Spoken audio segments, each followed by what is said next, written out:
Welcome to the 191st edition of Make Pro Wrestling Majestic again. I am Tiger Height. And I am in a better camera position this time You around. are. I actually really paid attention and made sure that we got this camera angle, and I took pictures of it. So it's all well and good. Now, let's get into some drama. And here's a big one, because this one might have legal consequences. Yay! Now, apparently, Mina Shirakawa's theme was sold to AEW, but it was a modified version of this person's song, and they never got credit for it.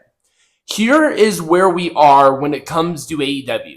Either they just outright stole it and modified it, and this whole thing about purchasing it from this other person is just not right. Right. Or they're morons who can't fact check shit.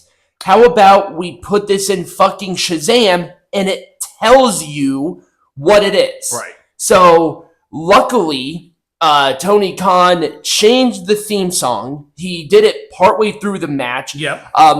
Some people said, oh, he's listening to the fans. No, he's listening to this person who verifiably made the song. Right. I mean, it's not a great song, but it's this person's song. It's their intellectual property.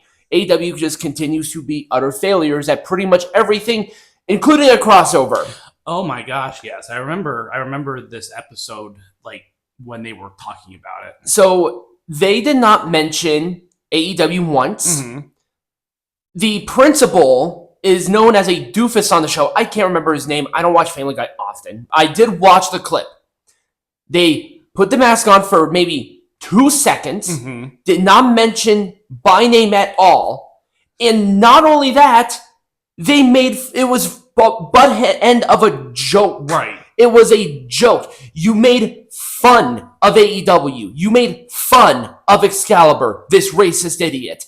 And people are trying to say, oh my god, this is going to be a big boost in the ratings for AEW. I can guarantee you that it didn't do anything for the ratings. It didn't do a damn thing. The mask is not iconic in any capacity. This is not Rey Mysterio. Right. This is not El Santo. Right. This is Excalibur, who is not even a wrestler. He used to be, but he is a commentator. So this was a utter failure, and the only reason this happened is because Colt Cabana's brother is a producer on the show. That is on Family Guy? Yes. Oh, I didn't know that. That is it. It's not even an official crossover then. No, it was never a crossover. It was some stupid not mentioned. The IWC was promoting it as a crossover. Yeah, this was not a crossover. It was a joke. It was 1,000% a joke. Let's talk about what has been transpiring and this big controversy with GCW, Joey Janela, and Sabu. Joey Janela did quote this, saying that they essentially gave Sabu drugs to get him through the match. Number one, there's no verified evidence of this. Right. We don't even know how Sabu died. Right. But I can guarantee you, well, maybe not guarantee, I can 99.9% guarantee you that the match and him dying are two totally separate things. They're not related in any way. No. Why would Brett Lauderdale, or whatever his name is, right. Joey Janela, why would they put themselves in that position? Right. Because if his death happened 2 days after the match, then maybe you could attribute it to the match. But this is a month. I think it was officially 3 weeks. Okay. So it was a month. It was a month difference. And I don't know if he was showing any signs or symptoms of any perceived sickness. I mean, you just don't know. Well, we don't know until the autopsy happens. There's 1,000 things on why Sabu was died. People trying to equate these two things without all the facts is ridiculous. Yeah. GCW and Joey Janela, I'm hoping, I don't think so, at least GCW would not put themselves in that kind of vulnerable position legally, which is ridiculous. People Dakota Kai was not fired because of her age. That's ridiculous. Yeah. She's 35. The median age of the WWE roster, not including NXT, is around that same age. I think it's like 30. I think it's like 34. Yeah. So it's stupid. Mm-hmm. This narrative has to because Jeff Cobb is like 42. Yeah, he's 42, and he just got to the WWE. Right. John Cena is their world champion, and he's almost 50. Right.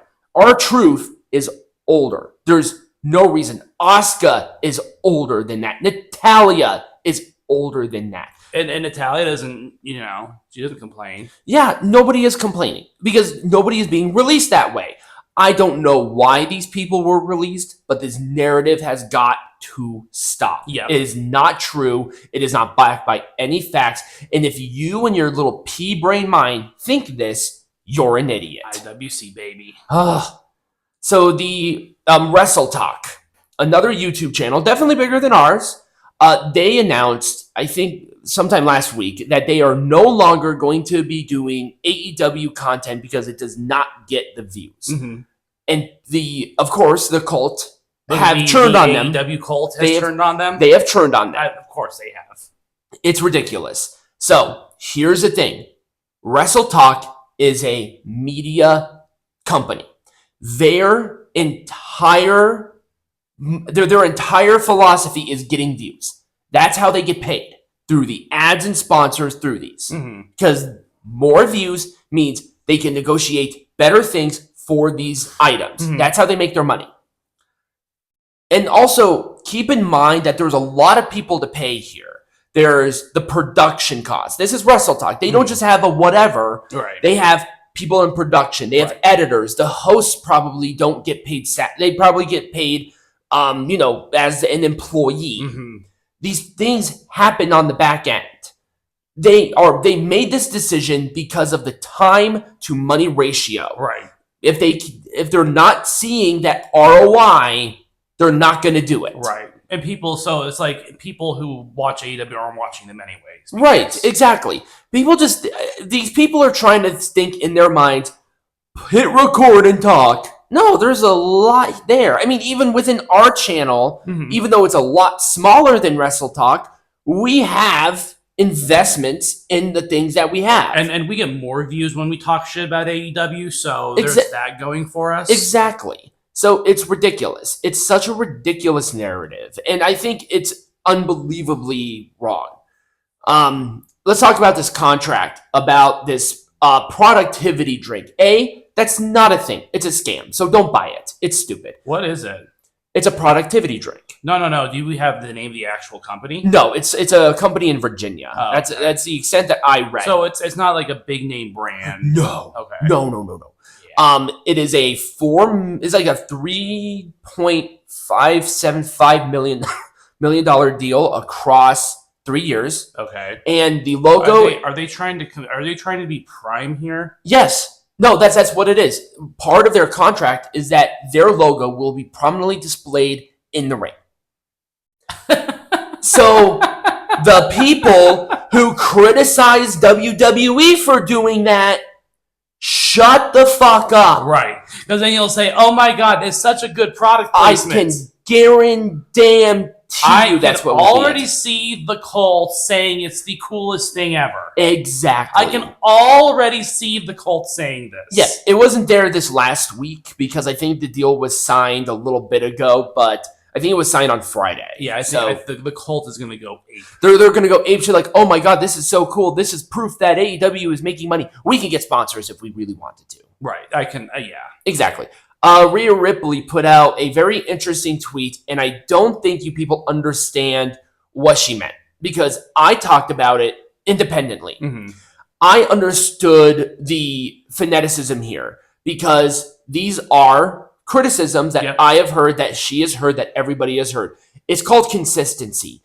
If you do believe women's wrestling deserves better, you cannot say any of this. Right. Because it is not consistent. You can have your opinion about that, but you can't, that's not consistency. Right. Peanut Gallery and I, we champion wrestling of all walks. I don't care. As long as you are a good wrestler, you're fine. And the things that we say in jest. Right. They're jokes. And they're obviously sarcastic humans here. Right. We're sarcastic bastards. That's what we are. That's our brand. But the thing is, we are consistent about that. We have said that 1,000 fucking times. That we make these things as a joke. But I've seen people do this, saying, oh, they slept with the boss to get their job. Triple H has had that same criticism. He married Stephanie McMahon. Right. The whole thing of you should retire and all of this. I mean, it's a double-edged sword because males get it and females get it. They all do. They all do. Because you could replace that with black wrestlers deserve better. Right. Or Mexican wrestlers deserve better. Yeah, exactly. You can do that with any minority group within professional wrestling. Every single thing here will fit to the dot. Yep. To the absolute dot. Yep. Dave Meltzer. So AEW in the ratings did beat NXT. Congratulations. You guys won by like 30,000 views. Right. Now, in Dave's tweet, what is missing here? His max numbers. The max numbers. Why? Because it doesn't fit the narrative. Right. People literally still look at Dave Meltzer as a source of news. This guy is not news. No. At this point, if you do believe it, hard R retard. Yep. Because you cannot be taken seriously as an independent thinker. Right. Not as a journalist, not as somebody with acclaim, as a person. Because you're not being honest. Dave Meltzer is not an honest person. He is a bad person. He is a wuss. He will never take any of these things back. And watch, when AEW shuts its fucking doors, he's going to delete everything about AEW. Yeah, probably. And most likely hang himself. But that's beside the point. That's terrible. TMZ. So I read a little bit within the Nikki Bella and the Artem divorce settlement. People, this is rare. It is rare that the woman has to pay the guy child support. Yeah. It is rare that the woman has to give the man money as this. But reading into it, I can understand why. And when I originally made my first video, I did not read into it as much as I should. And that was my fault. But I'm going to keep the video up because it's entertaining and it's getting views. But there we go. The settlement essentially is to absolve Artem of assets that lead to the Nikki Bella Trust. And that's including her brands. So because she developed the brands and did all of that while they were married. And within California, that is a marital asset. And if she did not propose this to Artem, then he would have stake within that brand and he would get paid for essentially doing nothing. Right. This was a mutually agreed upon settlement for the divorce. Right. So because Nikki is going to make a lot of money off her brand. Right. And obviously Artem had I guess you could call it maybe a quality of life expectation. Right. And yeah, it's a whole mess. I mean, $3,500 a month for child support for Mateo is not short money at all. No, and not especially only in California. Right. And also Mateo was going to speech therapy and she is paying for that as well. Yeah. Any other extracurricular activities will be split by the parents, which I thought was actually interesting as well. But also that I think, if I'm not mistaken, Artem is going to get majority of custody of Mateo. I don't know exactly what. The holidays are going to be different, but that's what I also sort of saw in Jess. It was a lot of legal jargon, so keep that in mind. But this is sort of a breakdown on why, and I think because I did talk about it earlier, I probably should have brought it up on more of an in-depth analysis on the divorce settlement and onto why. Yeah. And so I'm like, okay, even though this is very rare, especially in California, I can understand why Nikki said, okay, you know what? I want to keep these things. Long-term investment here. Yeah. Here's $200,000. Here's $3,500 a month for child support for Mateo. I'm keeping the business. Right. I'm keeping the assets. She's going to make a lot more money in the long run. Right. other than that. And I'm sure she could probably pay this without any Right. issues whatsoever. But that is wrestling drama for me. Peanut Gallery, we got news coming up. Yes, we do.